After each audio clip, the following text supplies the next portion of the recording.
Hey guys, so today we're going to talk about 5 financial things you should do if you're looking at moving overseas, whether through a digital nomad visa or you're looking to, I don't know, on a different kind of visa, you just want to get out of the United States, whatever. These are just kind of 5 basic tips that you really should follow.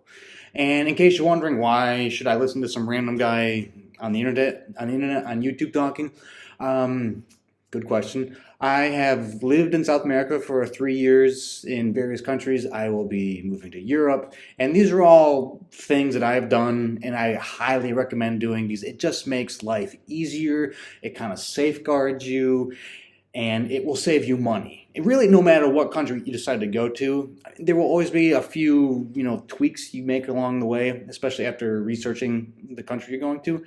But these are 5 things I really highly recommend doing. All right, number 1 is you want to open a Charles Schwab bank account. Now, I have no affiliation with Charles Schwab. I make no money off of it. I have nothing to do with Charles Schwab. The reason I recommend opening one of these savings accounts through them is you aren't hit with withdrawal fees anywhere. Like, you can use your ATM card in any bank around the world, and you will not be hit with an ATM fee. Now, normally you use your normal bank card and you go to ATM in Germany or Colombia or anywhere, you're going to be hit with fees. You're not going to have to pay that with the Charles Schwab. And so it's super beneficial. Depending on what country you go to, you probably don't want to carry a ton of cash with you always. Again, it's kind of country specific, but this will save you money, potentially a lot of money. Now, a little hack, trick, tip, whatever, is when you do have your ATM and you're going to withdraw money and you're going through the prompts, they will tell you that okay, this is the conversion rate that we are going to charge you. And they make it, the ATM screen makes it sound like you have no option, that you have to accept it or everything will be declined. Nope, that is not the case.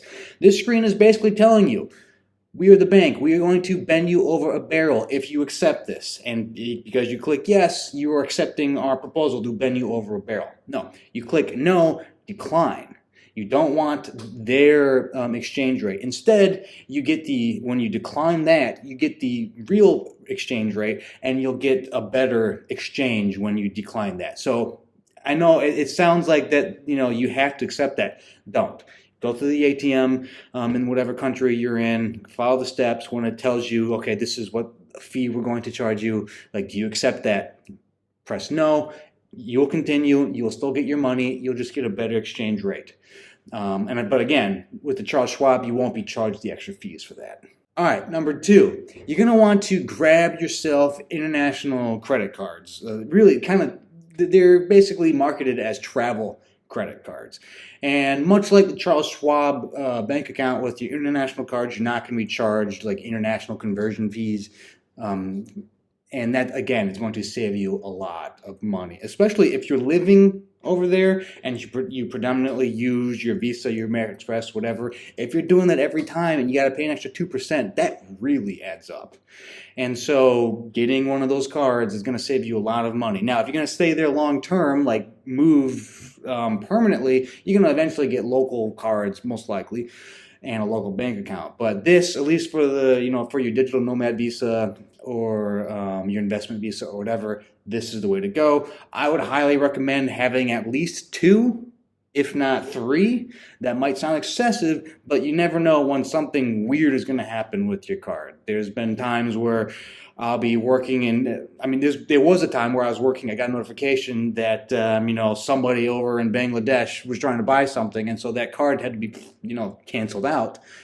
Suddenly I'm down one card, which is you have no control over that sometimes, and what are you going to do? And so that's a super kind of pain. So you want to really have it at least 2, if not 3. And when they come in the mail, maybe you're getting this all set up early on. When they come in the mail, test everything out. Make sure, especially the chip works. I've had times where I sent off to get a new card because the expiration date was 4 or 5 months. It was going to expire while I was overseas, so I was trying to get ahead of everything. You have the new card. The new card came in a day or two before I was going to leave. So boom, good, awesome, pack it. Go to the airport, try to tap. Chip doesn't work. They mailed me a card with a bad chip. Not much, or no, yeah, bad chip. And so that was a pain. That was a big pain. And so just test everything out. Test the swipe if you can. Test the chip. Test the tap. Test every way you can while you're in the States to make sure everything works, just so then you don't run into issues where you can't use your card when you're in whatever country you're going to. Number 3, this is for your cell phone. Now you might wonder, like, why in the world is cell phone, what does that have to do with banking? There will be times where you have to authenticate yourself with your bank. And the only way that this double authentication process can be done is often you have to converse via a text that the bank sends you. You have to type in a code and send it back to them. You need a U.S. If you have a U.S. bank, U.S. credit card, you need a U.S. based number to do that. And most of the online things like Skype and all that stuff, they won't let you. That doesn't work. I've heard hit and miss stuff with porting your number over to Gmail and having a Gmail phone number, whatever. I've heard a lot of people say that does not work. I've heard a couple people say it does work. Basically, until you get things all switched over to whatever country you're in, you need a U.S. phone number. Heck, I would recommend maintaining a U.S. phone number anyways. Now, if you don't plan on coming back to the States, you probably don't want to pay a lot of money for an AT&T cell phone number. That's a lot of extra money to pay when you're not really going to be using it. So what I would recommend is before you leave, find the least expensive wireless company that will let you receive text messages in whatever country. And then port your number over to that, and you might pay $10 a month, $15 a month, because you really won't be using it, except for, maybe your mom wants to text you or whatever. At least then you can still get text back and forth. But then it allows you to do the dual authentication stuff with your bank. WhatsApp doesn't work. Again, none of that stuff works, at least not as of this date, and I've tried everything. So you want to maintain your U.S. number in some shape or form. Now, you'll want to look around and do some investigation for yourself. Visible is a super cheap mobile service provider, so cheap.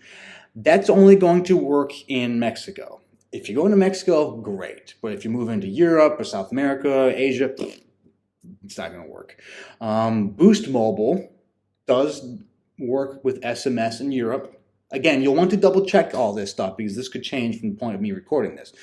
But as of right now, SMS text messaging does work with Boost Mobile in Europe. So that's a super affordable option. You can port it over to Google Fi if you want. That does work international. It'll be a little more, but it's an option. Again, just look around, shop around, but maintain a U.S. phone number that is connected to your bank. And again, make sure that phone number is connected with the bank before you leave. Otherwise, things can get weird.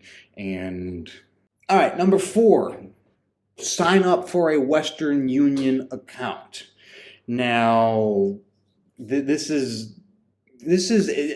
depending on what country you go to, this is either going to be your default method of receiving money, or it's going to be a fallback situation. Like if you are in, so I've been in Argentina, and Argentina is a very unique situation where there's like a parallel conversion rate for dollars, where you actually get a better conversion rate if you get money through Western Union than if you go to the bank. It's it's a weird situation.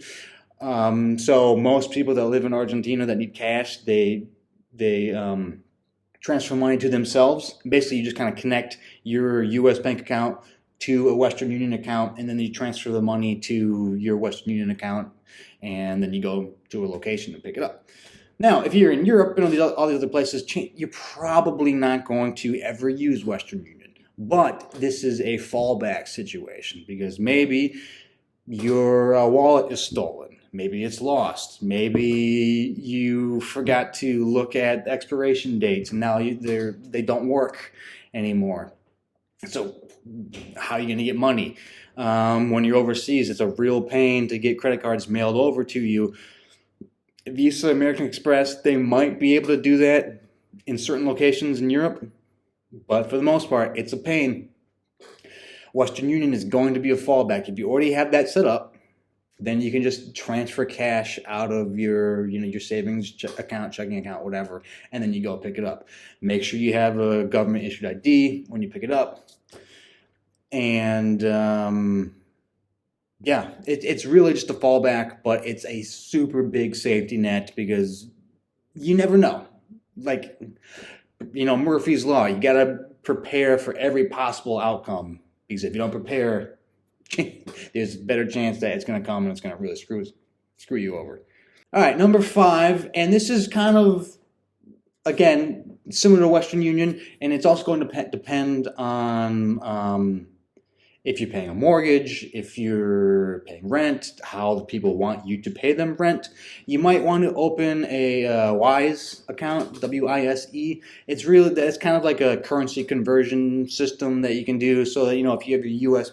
dollar bank and you need to transfer into euros or pesos or something like that, this is a viable option, especially if you need to transfer in between like different banks from different countries. This can be a fine option. I recommend it more for like larger transactions, like if you have to pay €1,000 a month, and your landlord wants you to transfer the money that way. That might be the best option with the lowest possible interest or lowest possible fees. Sometimes if you go just directly from your bank to theirs, there could be a lot of fees. And Bank of America loves their fees. That's what I had when I moved over, and when I initially moved overseas, and they're just like I didn't know about the Charles Schwab stuff until some of these are all 5 of these tips and suggestions are things that I did not know ahead of time.